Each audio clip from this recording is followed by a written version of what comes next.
En ce début de 2025, je partage avec vous quelques réflexions sur notre vie collective. J'aime notre village, sa créativité, sa culture, sa nature, son esprit communautaire. Une des forces de Val-David, c'est sa capacité à accueillir différents points de vue.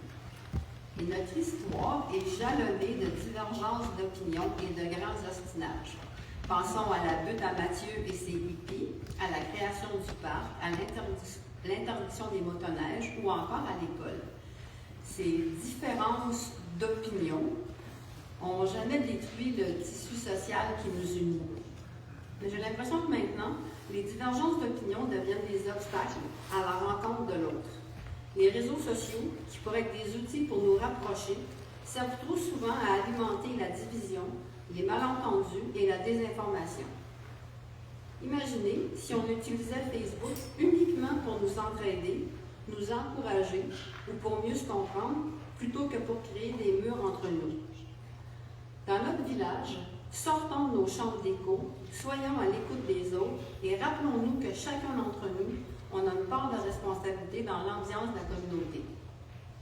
Alors, je vous invite collectivement à prendre le temps d'écouter ceux qui pensent différemment de nous, de vérifier nos sources avant de partager des informations, de cultiver la bienveillance dans nos échanges, en personne comme en ligne, de participer activement à la vie communautaire du village, que ce soit lors d'un événement, d'une rencontre ou simplement en souriant à quelqu'un dans la rue ou au métro.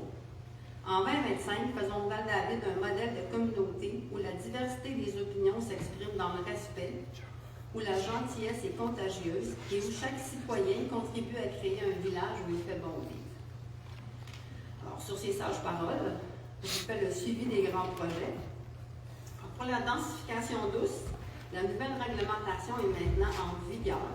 Vous pouvez demander votre permis pour ajouter une unité d'habitation additionnelle dans votre maison, un appartement, ou encore à l'extérieur de la maison avec l'ajout d'une petite maison sur votre terrain. Concernant la nouvelle école de Val-David, le 20 décembre, le directeur du centre de services scolaires des Laurentides